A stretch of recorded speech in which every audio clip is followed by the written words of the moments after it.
Krishna Prabhu.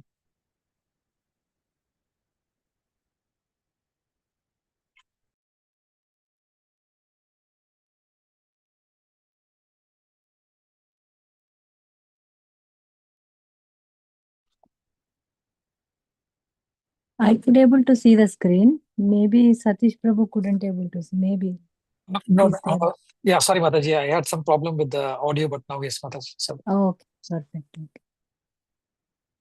Yeah.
Hare Krishna, Prabhuji.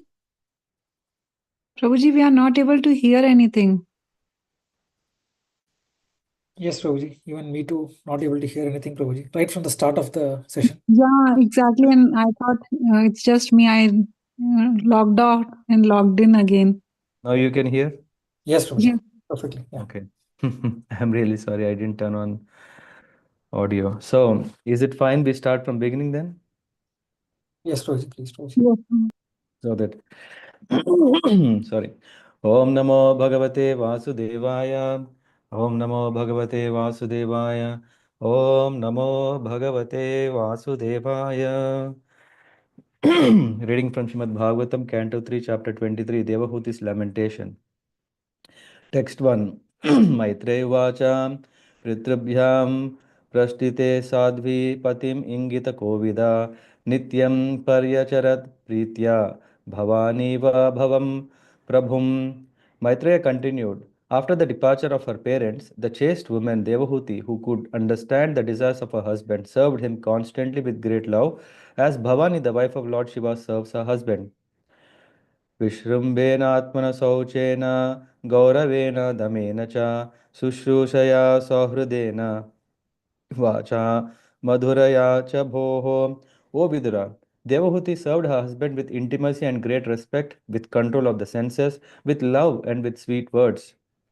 Vishrajya kamam dambam cha dvesham lobam agam madam apramattodyata nityam tejiyamsham atoshayat. Working sanely and diligently, she pleased her very powerful husband, giving up all lust, pride, envy, greed, sinful activities, and vanity. Sabai Devarshirvaryastam Manavim Samanuvratam Daivad Gariyasah Patyur Asanam Mahashishah Kalena Bhuyasa Kshamam Karshitam Vrata Charyaya Prema Gadgadaya Vacha Piditah Kripaya Bravit.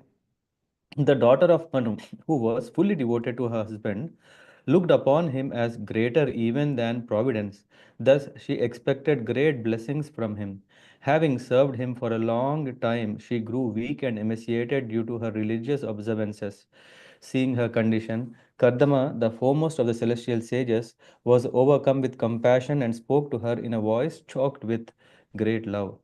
कर्दमुवाच तुष्टोऽहमद्य तव मानवी मानदायः शुश्रूषया परमया परया च भक्त्या यो देहिनाम् अयम् अतीव सहृत्सदेहो नावेक्षितः समुचितः क्षपितुं मद अर्थे.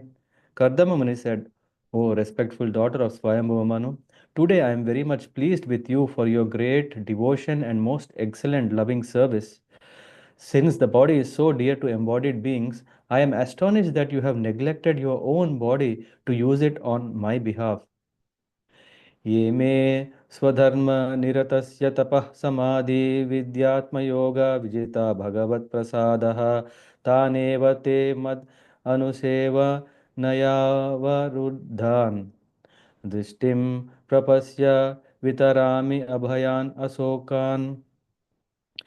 Kardama Muni continued, I have achieved the blessings of the Lord in discharging my own religious life of austerity, meditation, and Krishna consciousness. Although you have not yet experienced these achievements, which are free from fear and lamentation, I shall offer them all to you because you are engaged in my service. Now just look at them. I am giving you the transcendental vision to see how nice they are. अन्ये पुनर्भगवतो भ्रुव उद्विजृम्भ विभ्रंशितार्थ रचना किम उरुक्रमस्य सिद्धासि भुङ्क्ष्व विभवान् निज धर्म दोहान् दिव्या नरैर दुरधिगात नृप विक्रियाभिः. Kartama Muni continued, what is the use of enjoyments other than the Lord's grace? All material achievements are subject to be annihilated simply by a movement of eyebrows of Lord Vishnu, the Supreme Personality of Godhead. By your principles of devotion to your husband, you have achieved and can enjoy transcendental gifts very rarely obtained by persons proud of aristocracy and material possessions. एवं ब्रुवाणम् अबलाखिल योग माया विद्या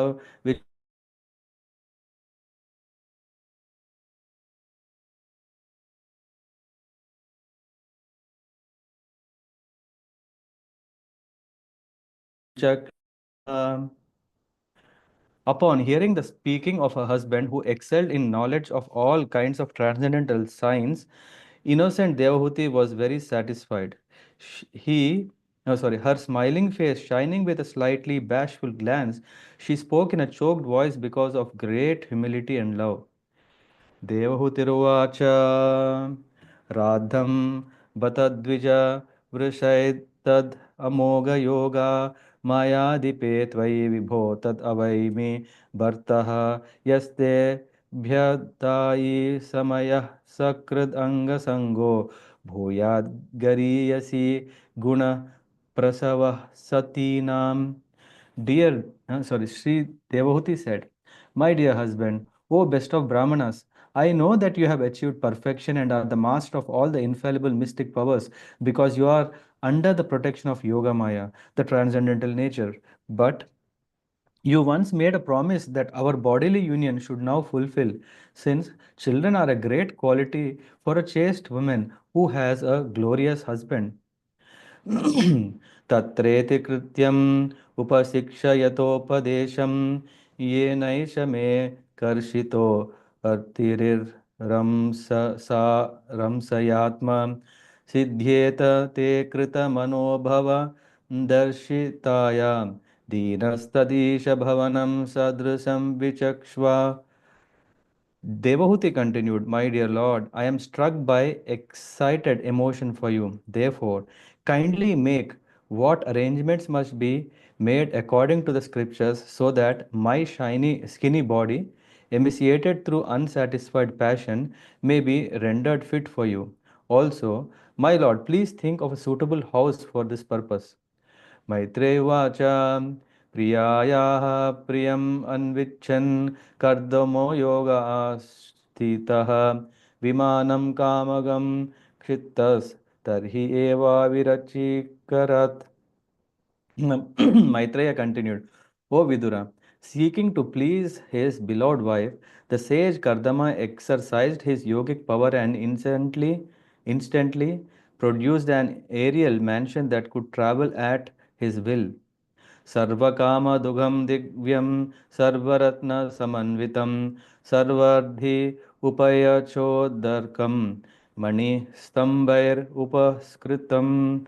It was a wonderful structure bedecked with all sort of jewels, adorned with pillars of precious stones, and capable of yielding whatever one desired. It was equipped with every form of furniture and wealth, which tended to increase in the course of time.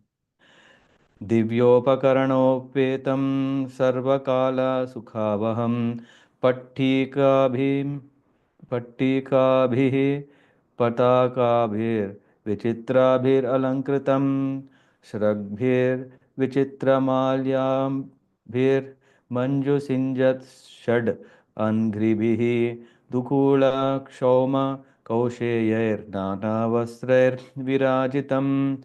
The castle was fully equipped with all necessary paraphernalia, and it was pleasing in all seasons. It was decorated all around with flags, festoons, and artistic work of variegated colors. It was further embellished with wreaths of charming flowers that attracted sweetly humming bees, and with tapestries of linen, silk, and various other fabrics. उपर्युपरि विन्यस्तं निलयेषु पृथक् पृथक् क्षिप्तैः कशिपुभिः कान्तं पर्यङ्क व्यजनासनैः. The palace looked charming with beds, couches, fans, and seats, and all separately arranged in 7 stories. तत्र तत्र विनिक्षिप्तानानाशिल्पोपशोभितं महामरकटस्थलयां जुष्टं विद्रुमवेदिभिः. Its beauty was enhanced by artistic engravings here and there on the walls. The floor was of emerald with coral dioecous. द्वाहुषु विद्रुम देहल्यां भातं वज्रकपाटवत् शिखरेष्व इन्द्रनीलेषु हेमकुम्भैरधिष्ठितम्. The palace was very beautiful with its coral thresholds at the entrances and its doors bedecked with diamonds. Gold pinnacles crowned its domes of sapphire. चक्षुष्मत् पदारागाग्रियैर्वज्रभित्तिषु निर्मितैः जुष्टं विचित्र वैत्राणैर्महार्हैर्हेमतोरणैः. With the choicest rubies set in its diamond walls, it appeared as though possessed of eyes. It was furnished with wonderful canopies and greatly valuable gates of gold.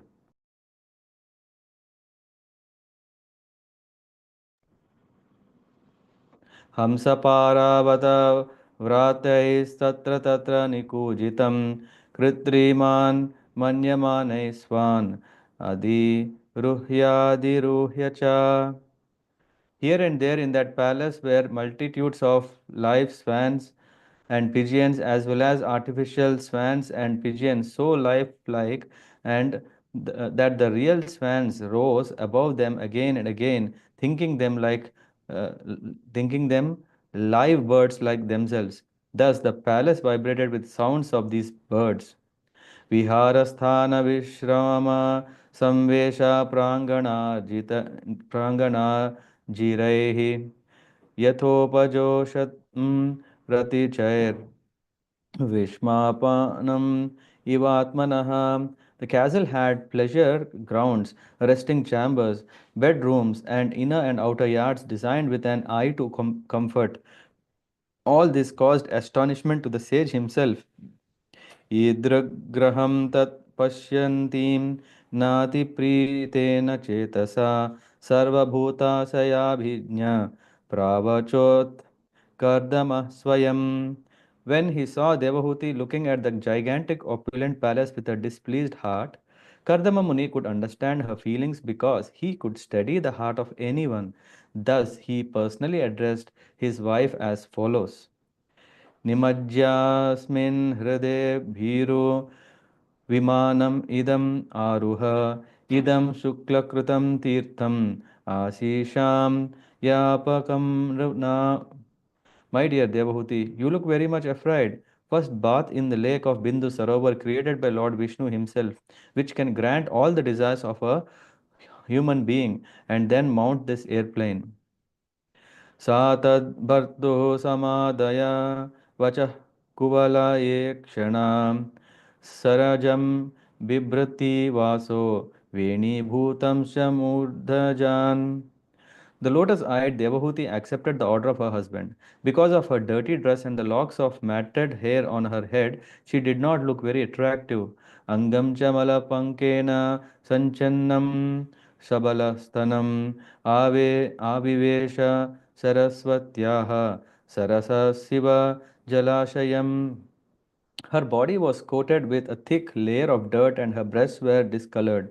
She dove, however, into the lake which contained the sacred waters of Saraswati. शान्तः सरसिवे स्मस्थाः शतानि दशकन्यकाः सर्वाः किशोरवयसो ददर्शोत्पलगङ्धयः. In a house inside the lake, she saw 1,000 girls in all the prime of youth and fragrant like lotuses. तां दृष्ट्वा सहसोत्थाय प्रोचुः प्राञ्जलः स्त्रियां वयं कर्मकरीस्तुभ्यं शादीनः करवाम किम्. Seeing her, the damsel suddenly rose and said with folded hands, "We are all your maid servants. Tell us what we can do for you." स्नानेन तां महार्हेण स्नापयित्वा मनस्विनीं दुकूले निर्मले नूत्ने ददुर् अस्यै च मानदाः. The girls, being very respectful to Devahūti, brought her forth, and after bathing her with valuable oils and ointments, they gave her fine, new, spotless cloth to cover her body. Bhushanani paradhyani variyamsi dhyumanti cha annam sarva gunopetam panam chaivamritasavam. They then decorated her with very excellent and valuable jewels which shone brightly. Next, they offered her food containing all good qualities and a sweet inebriating drink called asabam. अथादर्शे स्वम् आत्मानं श्रग्वीं विरजाम्बरं विरजं कृत स्वस्त्ययनं कन्याभिर्बहुमानितं. Then in a mirror she beheld her own reflection. Her body was completely freed from all dirt and she was adorned with a garland, dressed in unsullied robes and decorated with auspicious marks of tilak. She was served very respectfully by the maids. स्नातं कृत्वा शिरः स्नानं सर्वाभरणभूषितं निष्काग्रीवं वलयिनं कूजत् काञ्चननूपुरम्. Her entire body, including her head, was completely bathed and she was decorated all over with ornaments. She wore a special necklace with a locket. There were bangles on her wrists and tinkling anklets of gold about her ankles. श्रोण्योर् अध्यस्तया काञ्च्या काञ्चन्या बहुरत्नया हारेण च महार्हेण रुचकेन च भूषितम्. About her hips She wore a girdle of gold, set with numerous jewels, and she was further adorned with a precious pearl necklace and auspicious substances. Sudata Subhrabhas Lakshna Snigdapangena Chakshusha Padmakosha Spruda Nilair Alakaischa Lasan Mukham. Her countenance shone with beautiful teeth and charming eyebrows. Her eyes, distinguished by lovely moist corners, defeated the beauty of lotus buds. Her face was surrounded by dark, curling tresses. Yada samsara rishabham rishinam ऋषीणां दयितं पतिं तत्र चास्ते सहस्रीभिर् yatraste sa prajapatihi. When she thought of her great husband, the best of the sages, Kardama Muni, who was very dear to her, she, along with all maid servants, at once appeared where he was. Hare Krishna. We'll cover this and see how it goes. Hare Krishna. Let me know if everything is fine. Today, please give me maybe 15 minutes from now to cover at least some of the very important points, and then we'll close maybe at 9:05 or yeah, max 9:10. So this chapter is in continuation after we were discussing about how Swayambhu Manu was glorifying Kardama Muni, and Kardama Muni was appreciating the greatness of Devahūti. In the end, it was very nice that the marriage was done, dowry was given, and Swayambhu Manu left back, and he practiced his own devotional service for many, many, many years, which is like 4,320,000 times 71 number of years, and he attained perfection by practicing Krishna consciousness. So Maitreya Rishi is continuing. He is saying after the departure of the parents, what has happened actually is the chaste wife Devahūti, who could understand the desire of her husband, served him constantly with great love. This is highlighted with a comparison, not comparison. A means to understand how greatly she has served is like Bhavani. Bhavani is the wife of Bhava, Lord Bhava, who is none other than Lord Shiva. And Bhavani is so great. She is the daughter of Himalaya, and served Lord Shiva, who appeared to be just like a beggar as her husband. Though Lord Shiva didn't had all opulences, but yeah, the wife is so chaste that she didn't care what are the material opulences. Because in spite of her being a princess, she undertook all kinds of tribulations. Similarly, though Devahūti is the daughter of Swayambhuva Manu, who is the emperor, who had all the facilities, after getting married, she has left everything, all these things, not as her priority, but only one thing, to serve her husband, just like Bhavani is serving Lord Shiva. Although Bhavani was the daughter of great king, she used to serve Lord Shiva like a poor woman. Similarly, Devahūti was the daughter of emperor, yet she preferred to accept Kardama Muni as her husband. Therefore, she is designated here as Sadhvi. Sadhvi means chaste, means it's not like one is having X as a husband and is always interested about how nice if these things I get like some other Y. She may not go behind Y, but she may desire the opulences that the Y has, and she may desire, like, yeah, in the history we can see how Ahalya uh, is, I mean, anyway, there are so many examples and of course debatable topics, but here we can see how chaste is Devahūti. And in fact, Prabhupada writes in the purport, today in Hindu society, unmarried girls are still taught to worship Lord Shiva with the idea that they may get good husband like Shiva, Lord Shiva. Lord Shiva is an ideal husband, not in the sense of riches or sense gratification, but because he is the greatest of the devotees. Shiva is the ideal Vaishnava. He constantly meditates upon Lord Ram. So we can see this. And going further, Vidura, Maitreya is saying, oh Vidura, Devahūti served her husband with intimacy, with great respect, with control of senses, with love and sweet words. What are the things? Respect is one thing that is very important in a family relation. When there is no respect, then the family dwindles and actually breaks apart. And that is one of the biggest challenges in today's times where we are. Second thing is controlling the senses. When one does not exercise the control of senses, when one thinks, oh, Grahamedi is such a great opportunity, one can enjoy, you can enjoy, I can enjoy, let's focus that as our purpose. There are these tapatraya, there are the three kinds of disturbances which will always knock us to a corner so that we may not enjoy like we wanted to realize.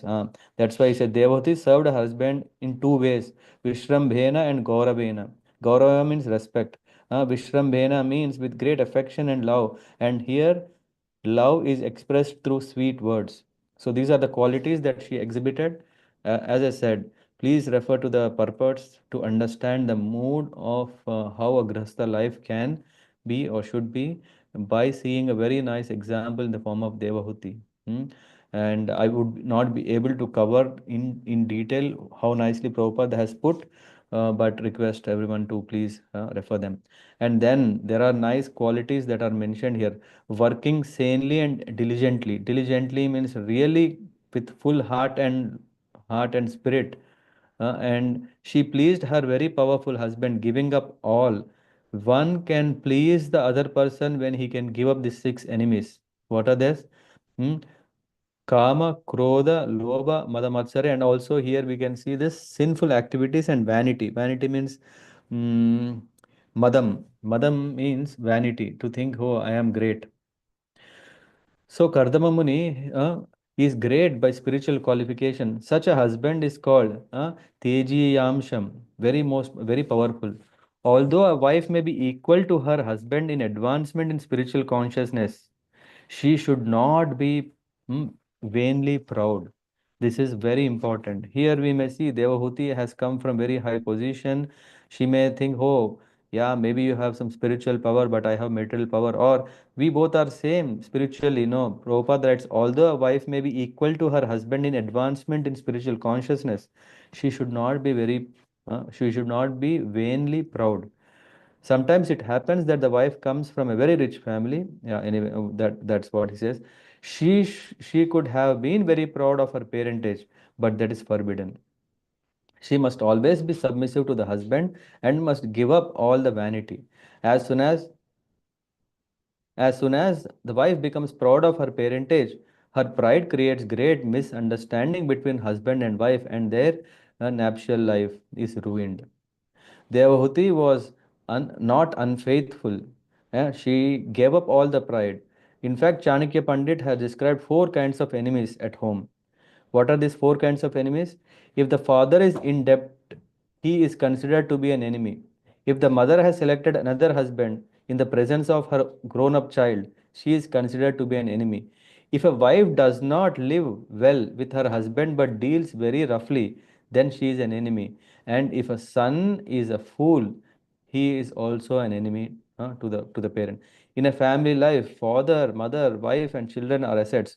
But if the wife or mother accepts another husband in the presence of her husband or son, then, according to Vedic civilization, she is considered an enemy. So, a chaste and faithful woman must not practice adultery. That is a great sinful act. Going further, there is this the daughter of Manu, who was very devoted to her husband, looked upon him as greater even than providence. Thus, she expected great blessings from him. She was not even thinking, what will my fate? No, she was so confident that her husband is her fate. So, in the purport, Prabhupada writes, the wife is expected to be of same category as husband. She must be prepared to follow the principles of the husband, and then there will be happy life. If the husband is a devotee and the wife is materialistic, there cannot be any peace at home. The wife must see the tendencies of the husband and must be prepared to follow him. Yeah, in fact, Prabhupada gives examples from Mahabharata where Gandhari, how she led, and that's why she is Sadhvi. Um, and further, there is description about even if the husband is not a great devotee, this may be a question. Yeah, one may have a question like, hey, but husband is not like Kardama Muni. It is the wife's duty to adapt herself according to his mentality. Adapting to the husband mentality doesn't mean that if husband does a mistake, let me also do it. No, it means that according to his mentality, to make sure that yeah he is not repulsive to devotion. Rather, he gradually picks up devotion so that he also can become a devotee in the long run. Not that, hey, if you are not devotee, let me go away. That will only make him more repulsive to it. So Kardama Muni, after seeing the greatness of his wife, he is saying, "Today I am very much pleased with you for your great devotion and most excellent loving service. So, since the body is so dear to embodied beings, I am astonished that you have neglected even your body, because your body looks soiled, body looks emaciated, and you became very pale. Hmm? So, and then he says, I have achieved the blessings of the Lord in discharging my own religious life. Although you have not yet experienced these achievements, I shall offer them all to you because you have engaged in my service." So I would say this is one of the very key important verse of what we have read is Devahūti engaged only in service of Kardama Muni. Yeah, of course, Kardama Muni for so many years he was doing tapasya, that was main thing. But Devahūti, she was just serving her husband. She was not supposed to be so advanced in austerity, ecstasy, meditation, or Krishna consciousness. Huh? But imperceptibly, she was sharing her husband's achievements, which she could neither see nor experience. So, what does that mean? What are the graces of Lord? It is stated here that the graces of Lord are abhaya, free from fearfulness. So he is granting, I am going to give you fearlessness. This is what is the boon that Kardama Muni is giving. Whatever all I have got, that is yours. In the purport Prabhupada gives, Prabodhananda Saraswati said, if one achieves the grace of Lord Chaitanya, he becomes so great that he does not care a fig even for the demigods. He thinks of monism as hellish, and for him, the perfection of controlling the senses is as easy as anything. Heavenly pleasures become to him no more than stories. Actually, there is no comparison between material happiness and transcendental happiness. So, for spiritual achievement, the easiest path is to take shelter of a bona fide spiritual master and serve him with heart and soul. That is the secret of success, as stated by Vishwanath Chakravarti Thakur in the Mangala Guruvashtakam. So Kardamuni is saying, what is the use of enjoyments other than Lord's grace? It's in all material achievements are subject to be annihilated simply by movement of Lord Vishnu's eyebrow. By your principles of devotion to your husband, you have achieved and can enjoy transcendental gifts very rarely obtained by people who are proud of aristocratic position. So here Kardamuni is saying, uh, we can enjoy material comforts. That's not a big thing. But I have acquired so much spiritual piety that I can give you. Uh, and in the purport, we can see Chaitanya Mahaprabhu was worshipped by Rupa Goswami because he distributed love of God, Krishna Prema, to everyone. Rupa Goswami praised him as Mahavadanya, great munificent personality, because he can freely distribute to everyone love of Godhead. So, and yeah, upon hearing the speaking of her husband, Devahūti was very satisfied, and her smiling face shining with slightly bashful glance, she spoke in a choked voice. This is very important.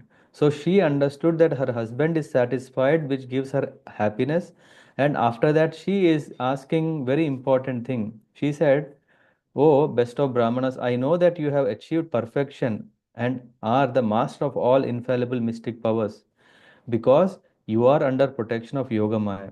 But you once made a promise that our bodily union should now fulfill, since children are great quality of a chaste woman who has a glorious husband. This is the purpose of marriage. This is the purpose of Grihastha Ashram, that it is said. The word three means expansion. So Stree, if who is not expanding in the form of begetting child, is not really a Stree. So a chaste wife should be blessed with a progeny. So this is what she is saying. Therefore, she decided from the beginning that first she be pregnant and she be empowered with achievements of God's grace and love of God. For a woman, it is a great ambition to have a son of the same quality as a highly qualified husband. Since she had the opportunity to have Kardama Muni as her husband, she also desired to have a child by bodily union. So she desired to have a child. And Devahūti continued, therefore, kindly make arrangements, um, must be made according to the scriptures, so that my skinny body, yeah, may become fit for unsatisfied, emaciated through unsatisfied passion, may be rendered fit for you. Huh? So please arrange. And then there is whole description of whole arrangement, everything, how then with the mystic power of Kardama Muni, a whole mansion came out.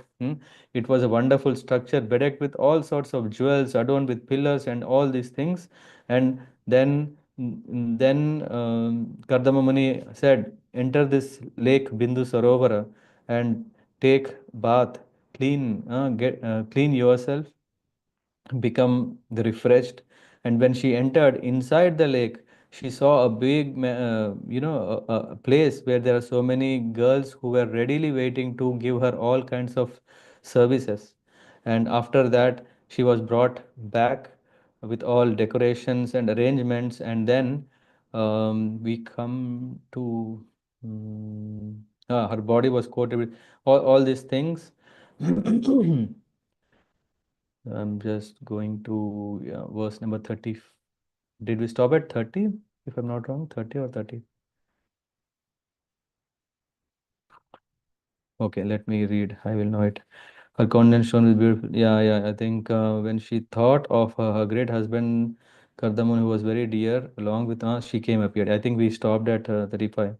She was amazed to find herself surrounded by 1,000 maids in the presence of her husband and to witness her yogic power, his yogic power.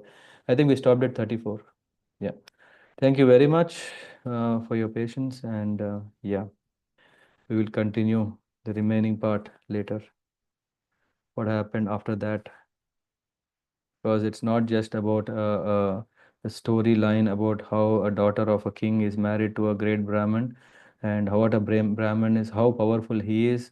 That's all fine, but yeah, it goes further. Within the same, we can see what has happened. In spite of great satisfaction that she attained by serving her husband, as I have pasted yesterday, the last word of this particular chapter is Devahūti is saying, oh, or actually she is feeling, oh, my Lord, surely I have been solidly cheated by the insurmountable illusory energy of the Supreme Personality of Godhead. Why? For in spite of having obtained your association, the Lord, which gives liberation from material bondage, I did not seek such liberation. What does that mean? We will discuss later. Thank you very much. Any thoughts? Anyone quickly would like to share?